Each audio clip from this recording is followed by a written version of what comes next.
Evening all. Quite an interesting, watching Carnberry, one of Carnberry's entertaining videos when he talked about punters being restricted by betting companies and shut down and everything else like that. And I'm very much in his camp when you talk about the poor customer service being delivered by major betting companies these days and the weak excuses that they make for closing people down.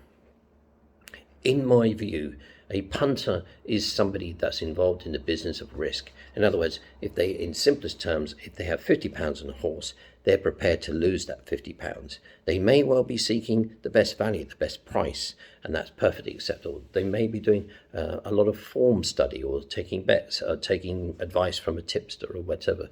But at the end of the day, a punter is somebody that's involved in the business of risk, and an arbitrage player is not. An arbitrage player is basically looking to place two bets. One, a bet with a bookmaker, and another, a lay with a betting exchange to create a margin on everything that they do. They are looking to profit by every bet that they place. When you talk about the oncourse market, and I had an interesting conversation today with somebody who's basically new to the world of bookmaking, an oncourse bookmaker whose worker, who turned out to be his son, good-looking lad, turned up to work the other day at some racetrack, dressed in a pair of pipe jeans and and loafers with no socks and that kind of thing, to take bets from customers. Now, as a traditional bookmaker who grew up in the world of John Banks's and Victor Chandler's and Tony Morris's, all I've ever understood is that it is just plain disrespectful for a bookmaker to seek to do business with any customer dressed as if they are just stepped out of their front room. That's my belief. It will never change. I think it's disrespectful and lazy, to be honest with you.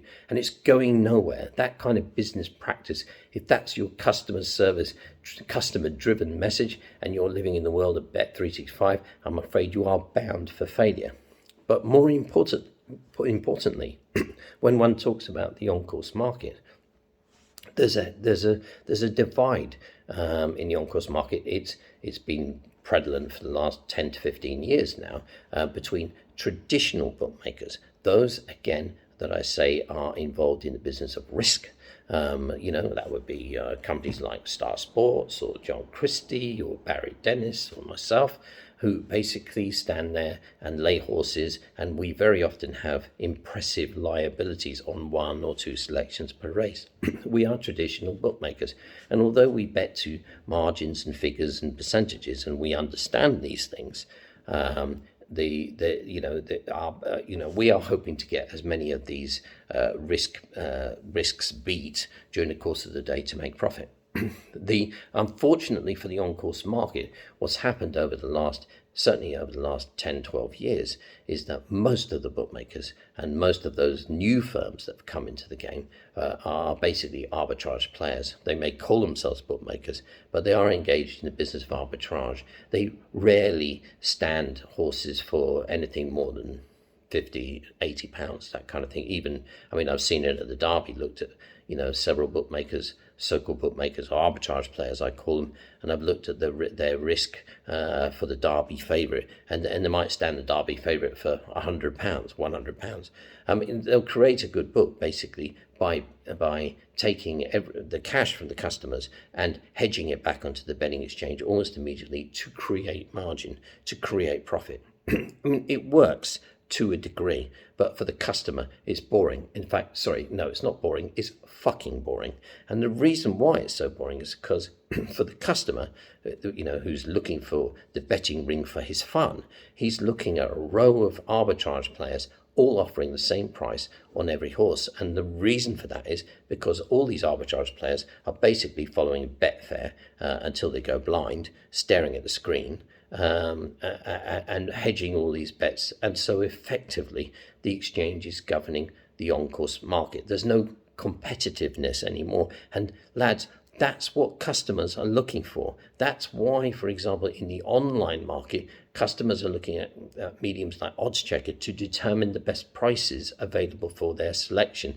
They're looking at choice, because the off-course market is not worried about the betting exchange. They're aware of it and they're aware of their prices. But I'm afraid, most firms, in fact, even my firm, which is just a medium small online operation, the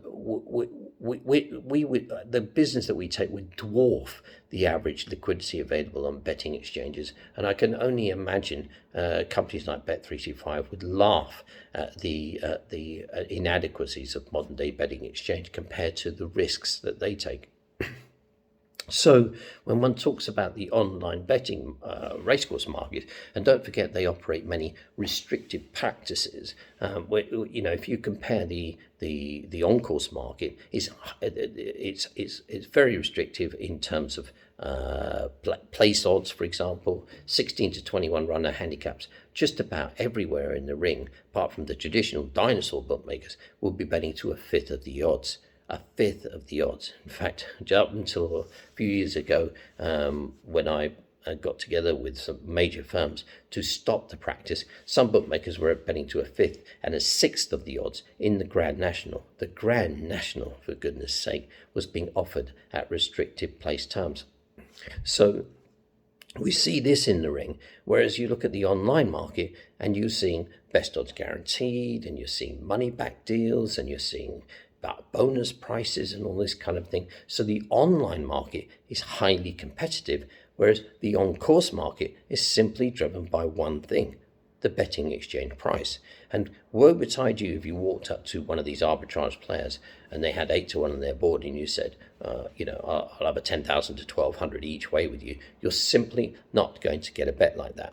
Of course, most professional punters no longer go to the racetrack to place their bets, because they know that the bookmakers are governed by the exchange. They're always going to be simply exchange prices, so why not just have a bet with the exchange yourself? You don't need an on-course bookmaker. And if you did want a decent bet, I'm afraid they're simply not going to lay you if the liquidity is not available on the exchange to help them out, to help them trade. So if there's, if it's 8-1 to 20 quid on the betting exchange, and you offer them £1,000 each way, I'm afraid you're just not going to get a bet like that. And this is restrictive practices. I hear a lot of people complain about the actions of online bookmakers, restricting people, but the on-course market has been doing it for more than a decade. It didn't used to happen when I first walked on the on-course market. There was no such thing as bets being turned down. But these days, they do operate restrictive practices in terms of their prices. They're not competitive with the online. They don't offer apps or mobile betting or anything else like that. They just simply offer a cash service, and they want to trade every bet. And I'm afraid it's boring, it's dull, and I've seen in the last 2 years a decline in turnover on course whenever I occasionally step out, and it's only worth stepping out at the festivals and on Saturdays these days. And I've seen a decline in turnover of more than 30% in the available money for bookmakers. And the reason for that is the customers are just tired. They're bored of the experience. It's not as much fun as it used to be.